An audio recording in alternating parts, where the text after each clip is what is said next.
The hospital room smelled of antiseptic and regret, a sterile cage where love fought to breathe. Ethan's heart pounded as he stood by the bed, watching the man he loved stare blankly at the ceiling, his once vibrant blue eyes clouded with confusion. Jake, the fearless firefighter who'd carried Ethan's heart for 3 years, didn't even know his name anymore. It had been 2 weeks since the accidental warehouse fire that nearly claimed Jake's life.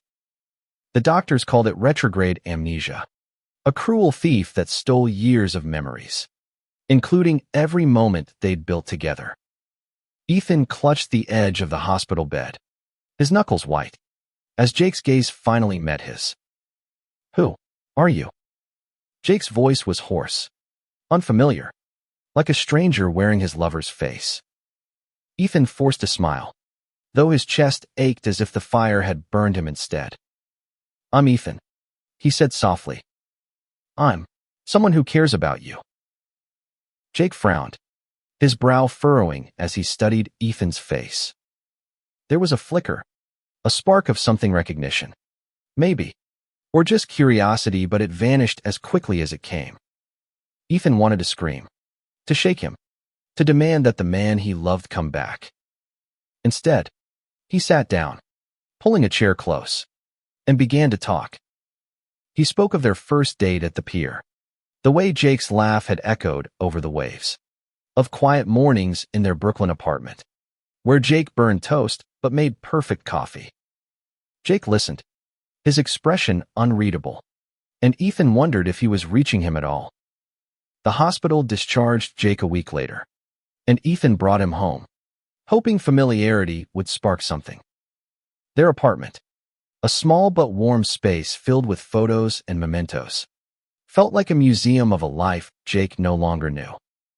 Ethan watched as Jake wandered through it, touching objects, a chipped mug, a dog-eared book like a tourist in his own past. "This is ours?"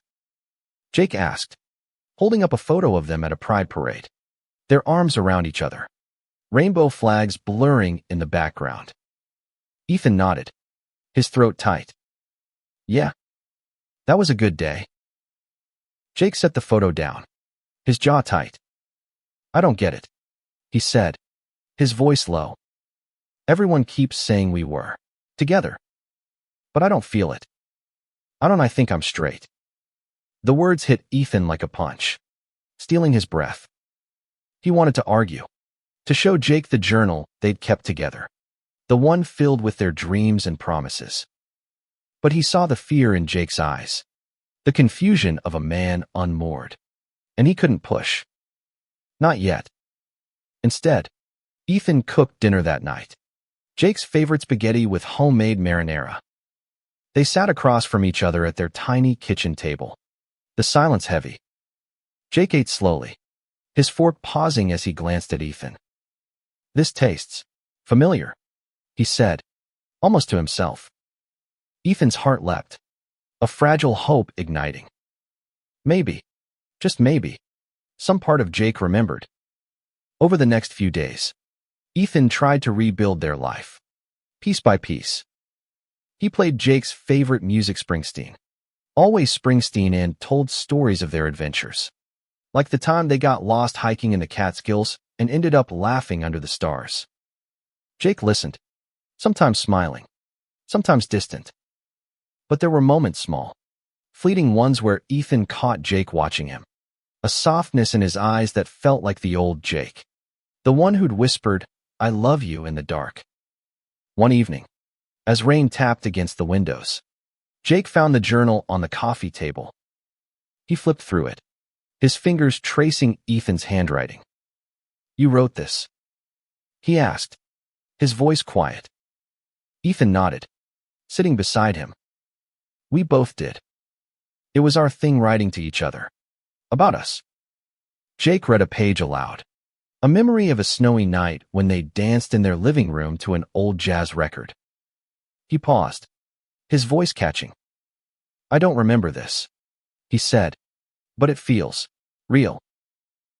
Ethan reached for his hand, then stopped himself, afraid to push too far.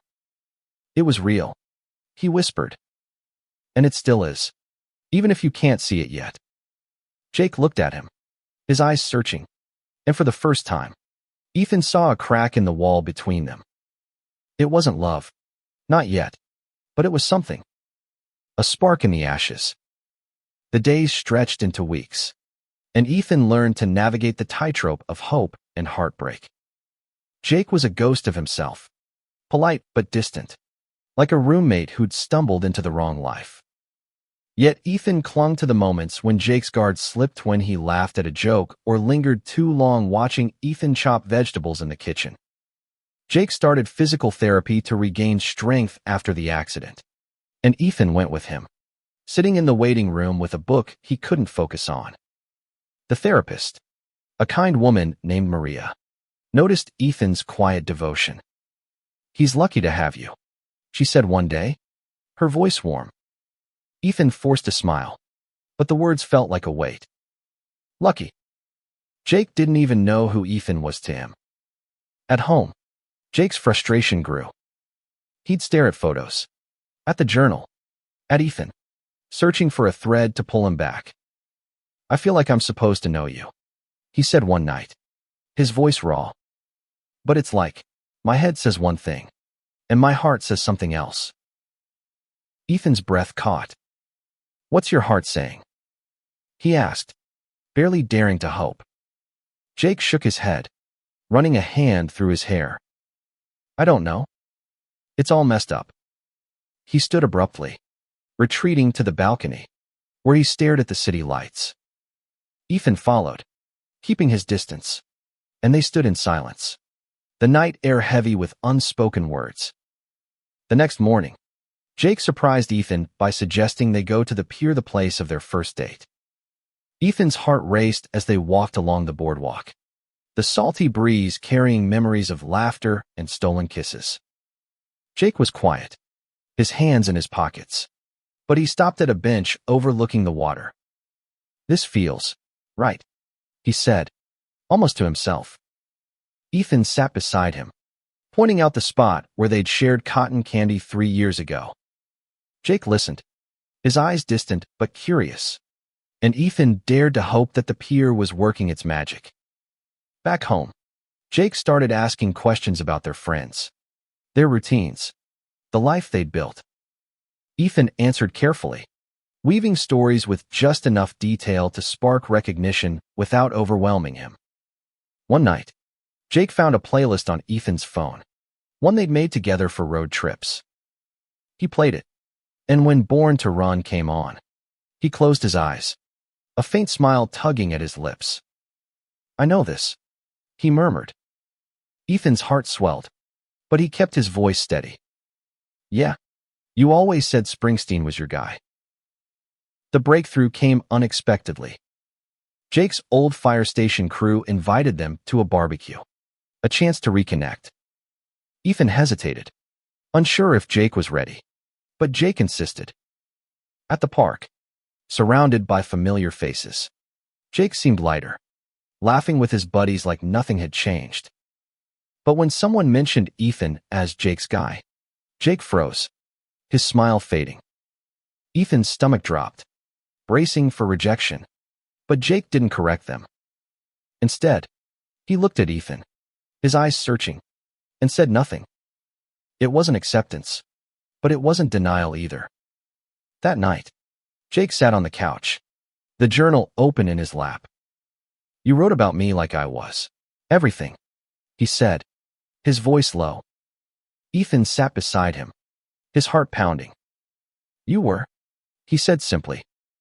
Jake looked at him, his eyes soft but conflicted. "I don't know if I can be that guy again," he admitted. Ethan swallowed hard, reaching for his hand this time, and Jake didn't pull away. "You don't have to be," Ethan said. "Just be you. That's enough." The barbecue had shifted something in Jake, though Ethan couldn't quite name it. He was still guarded, still grappling with the man he used to be, but he started seeking Ethan out, small gestures, like making coffee in the morning or asking about Ethan's day. It was progress, fragile but real, and Ethan held on to it like a lifeline. One afternoon, Jake found a box of old letters in the closet, written during their first year together when Jake was on a training stint upstate. He read them quietly, his face unreadable, and Ethan watched from the doorway, afraid to interrupt. "You really loved me," Jake said finally, his voice barely above a whisper. Ethan nodded, his throat tight. "Still do," he said, the words slipping out before he could stop them. Jake didn't respond, but he kept the letters on his nightstand, a silent acknowledgement. Their routine settled into a tentative rhythm. Ethan went back to his job as a graphic designer, leaving Jake alone for the first time since the accident. He worried constantly, texting Jake to check in, but Jake's replies were short, functional. One evening, Ethan came home to find Jake cooking burnt toast, as always, but paired with a decent omelet. "Thought I'd try," Jake said, a shy grin breaking through. Ethan laughed, the sound easing the tension in his chest. They ate together, and for a moment, it felt like before. But the past wasn't done with them.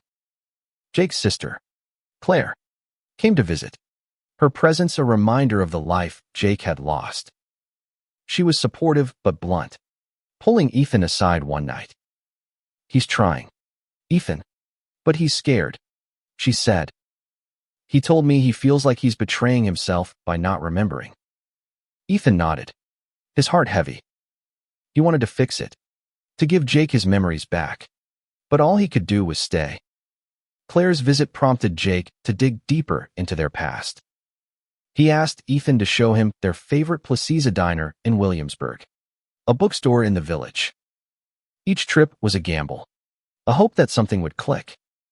At the bookstore, Jake picked up a copy of The Great Gatsby, their favorite, and read a passage aloud, his voice steady. "We read this together, didn't we?" he asked. Ethan nodded, tears prickling his eyes. "Yeah, you said Gatsby was a fool for love." Jake smiled faintly. "Still sounds like me." The turning point came one night when Jake had a nightmare, waking up in a sweat, calling Ethan's name. Ethan rushed to his side, heart racing, and Jake grabbed his hand, his grip tight. "I dreamed about you," he said, his voice shaky. "We were happy." Ethan stayed with him, talking softly until Jake fell back asleep, his hand still in Ethan's. It was the first time Jake had reached for him, and Ethan clung to the moment, even as doubt lingered. By the end of the month, Jake was different, still lost, but less afraid. He started writing in the journal, small notes about his day, about Ethan.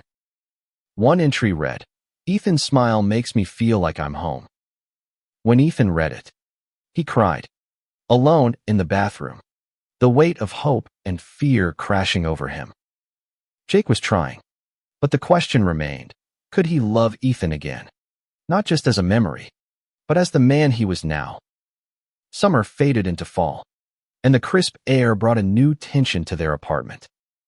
Jake was making progress, smiling more, asking about Ethan's designs, even joking about his own terrible cooking, but the gap between who he was and who he'd been loomed large.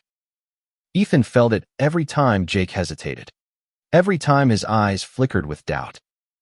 One evening, they went to a local art gallery, a place they'd frequented before the accident. Ethan watched Jake study a painting, a vibrant abstract of two figures intertwined, their colors bleeding into each other. "This feels like us," Jake said, almost to himself. Ethan's heart skipped, but he kept his voice light. "Yeah." "How so?"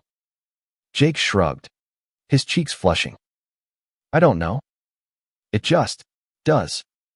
Ethan wanted to push, to ask what he meant, but he let the moment breathe, afraid to break it. Back home, Jake started therapy, not just physical, but emotional. His therapist, Dr. Lynn, specialized in trauma and memory loss. Ethan sat in on a session at Jake's request, listening as Jake described the pressure of being told who he was supposed to be. Everyone expects me to be this guy who loved Ethan, Jake said, his voice tight. But what if I'm not him anymore? Ethan's chest ached. But Dr. Lynn's calm voice cut through. You don't have to be him, she said. You just have to figure out who you are now. Jake glanced at Ethan, his eyes soft, and Ethan saw something new resolve. The therapy sessions gave Jake tools to cope, and he started opening up more. One night, over takeout pizza, he asked Ethan about his family, a topic they'd rarely touched before the accident. Ethan shared stories of his chaotic but loving childhood, and Jake listened, his eyes bright with curiosity. You're easy to talk to, Jake said, almost surprised. Ethan grinned, his heart lighter. Always have been. But the past crept back in unexpected ways. A letter arrived from Jake's estranged father, a man who'd never accepted their relationship. Jake read it in silence, his face darkening, and Ethan braced for impact. He says he's praying for my recovery, Jake muttered, tossing the letter aside. But he doesn't mention you. Ethan's stomach twisted, but he stayed quiet, letting Jake process. Later, Jake came to him, his voice low. I don't care what he thinks, he said. I want to figure this out for myself. Ethan nodded, his throat tight. You will. As Halloween approached, Jake suggested they carve pumpkins, a tradition Ethan had mentioned from their past. They sat on the balcony, surrounded by pumpkin guts, laughing as Jake's carving went hilariously wrong. For the first time, Jake reached for Ethan's hand, his touch tentative but warm. This feels good, he said, his voice barely audible. Ethan squeezed his hand, his heart pounding. Yeah, it does. By the end of the month, Jake was writing more in the journal, his entries longer, more personal.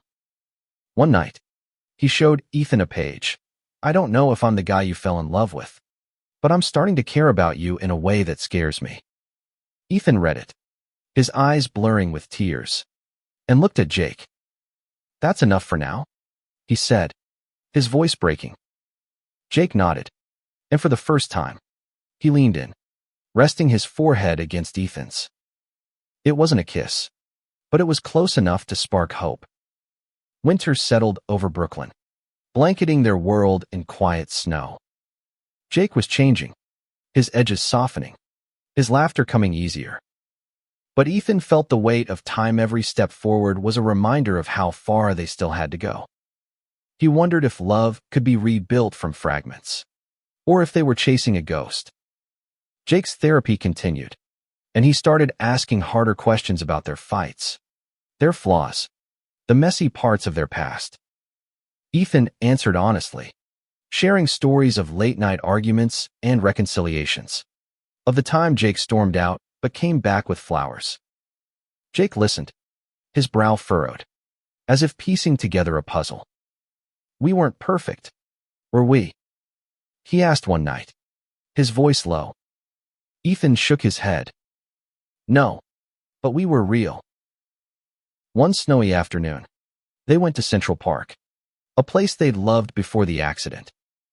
Jake trudged through the snow, his breath visible, and stopped at a frozen pond. Did we come here a lot? He asked. Ethan nodded, pointing to a bench where they'd once shared hot chocolate. Jake sat down, patting the space beside him, and Ethan joined him, their shoulders brushing. I like this, Jake said, his voice soft. Being here with you. Ethan's heart raced, but he kept his tone light. Good, 'cause I'm not going anywhere. The holidays brought new challenges. Jake's fire station crew invited them to a Christmas party, and Ethan saw the old Jake shine through charming, confident, the life of the room. But when a co-worker teased Jake about being Ethan's hero, Jake tensed, his smile faltering. Ethan stepped in, changing the subject, but the moment lingered.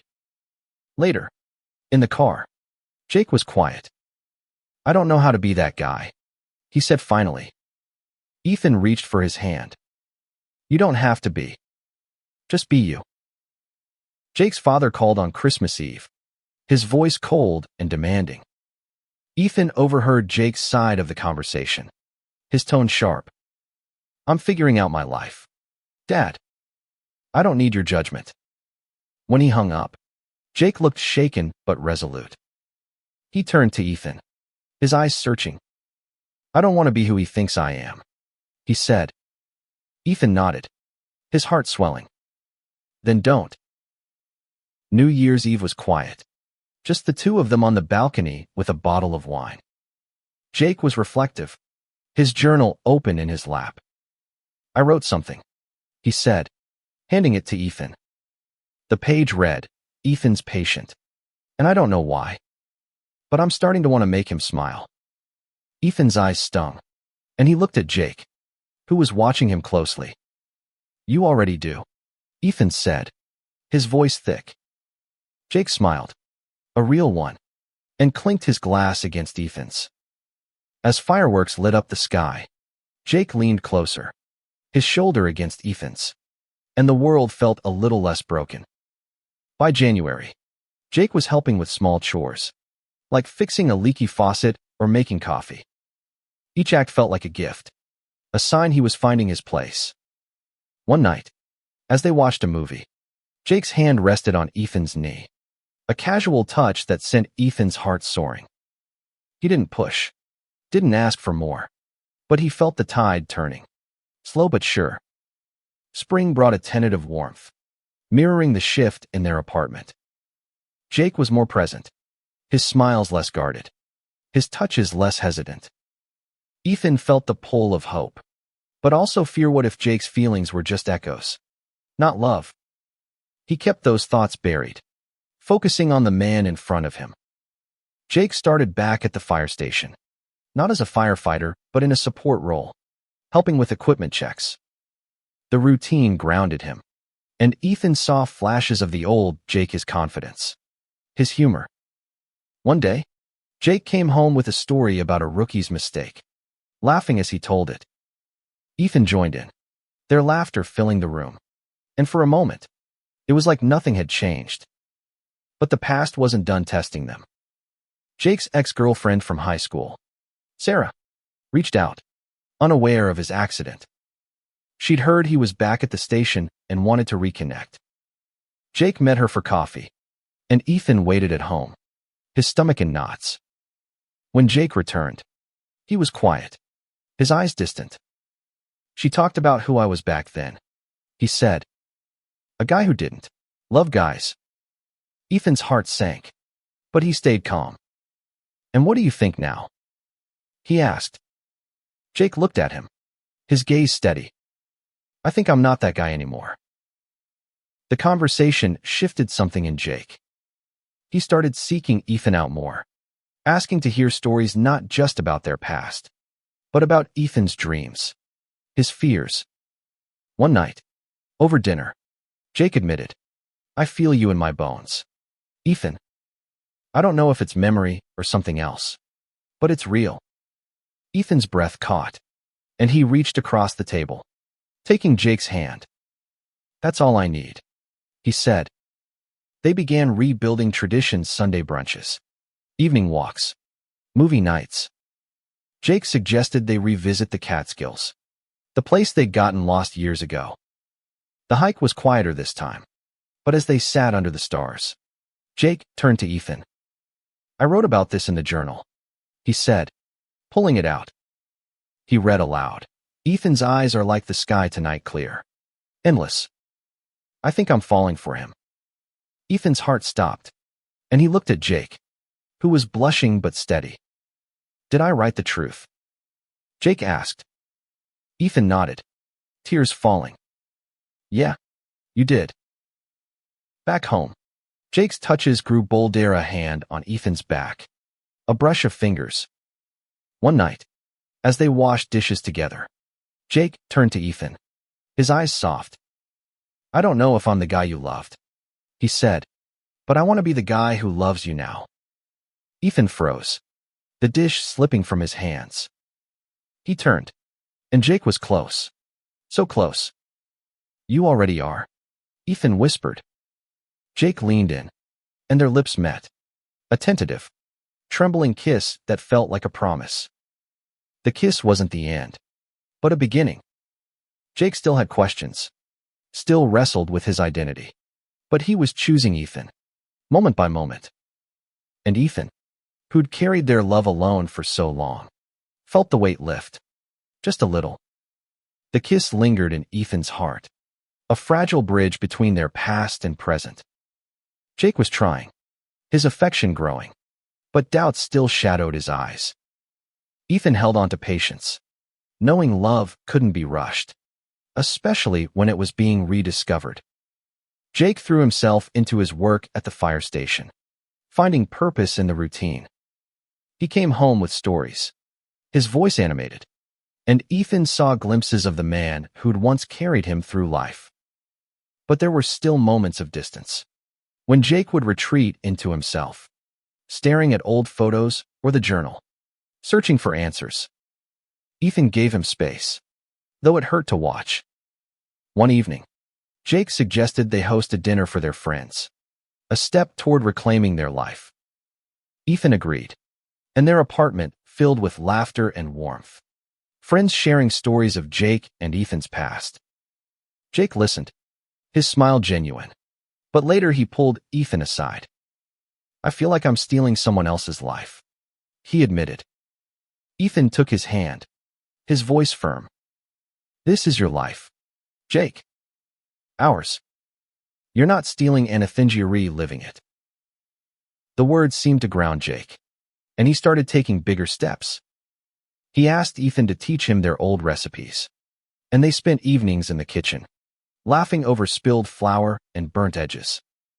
Jake's touches grew surer a hand on Ethan's waist, a kiss on his cheek. Each one felt like a victory, a piece of their love reclaimed. But the world outside their apartment wasn't always kind. At a fire station fundraiser, a coworker made a snide comment about Jake's new lifestyle, and Ethan saw the hurt flash across Jake's face. He stepped in, his voice sharp, defending Jake before he could spiral. Later, in the car, Jake was quiet. I don't know if I'm ready for all this, he said. Ethan reached for his hand. You don't have to be. We'll figure it out together. Spring turned to summer, and Jake proposed a trip to the pier, a full circle from their first date. They walked hand in hand, the boardwalk alive with music and lights. Jake stopped at the same bench from months ago, pulling Ethan close. I remember this, he said, his voice thick. Not the details, but the feeling. You. Ethan's eyes burned, and he leaned into Jake, their foreheads touching. That's enough, he whispered. Back home, Jake wrote in the journal again, I'm not the man I was, but I love Ethan. That's my truth. When Ethan read it, he pulled Jake into a hug, tears streaming down his face. Jake held him tight, and for the first time, Ethan felt like they were truly building something new, not just chasing the past. Summer bloomed, and with it, Jake's confidence. He wasn't the man he'd been before the accident, but he was becoming someone who chose Ethan every day. Their apartment, once a museum of loss, felt alive again, filled with laughter, music, and the quiet comfort of routine. Jake's therapy sessions grew less frequent, his progress steady. He still had gaps, moments when the past felt like a locked door, but he stopped fighting to open it. Instead, he focused on the present, on Ethan. They started planning a future small things, like a weekend getaway, and bigger dreams, like buying a house. Ethan marveled at the shift, at the man who'd once looked at him like a stranger now reaching for his hand without hesitation. One evening, Jake suggested they renew their commitment, not as a vow to their past, but as a promise to their future. They stood on their balcony, the city sparkling below, and exchanged simple rings, their words quiet but fierce. I don't know everything we were, Jake said, his voice steady. But I know I love you now. Ethan's heart swelled, and he slipped the ring onto Jake's finger. His own words a whisper. That's all I've ever wanted. The fire station threw a party for Jake's return to active duty, a milestone that felt like a triumph. Ethan watched him laugh with his crew, his smile bright, and felt a peace he hadn't known in months. But the moment was tested when Jake's father showed up, uninvited, his disapproval clear. Jake faced him, his voice calm but firm. This is my life, Dad. Ethan's my home. The words were a declaration, a line in the sand, and Ethan's chest ached with pride. As fall returned, they revisited the Catskills, their hike now a tradition. Under the stars, Jake pulled out the journal, now filled with new memories. He read aloud, Ethan's my anchor, my fire. I'm not lost anymore. Ethan cried, pulling Jake into a kiss, the night wrapping around them like a promise kept. Their love wasn't the same as before, it was deeper, forged in loss and rediscovery. Jake still thought of himself as straight in some ways, his identity a complex tapestry, but he loved Ethan fiercely, without question. And Ethan, who'd carried their love through the darkest days, knew that was enough. They'd built something new, not from memory, but from choice, and it was stronger for it.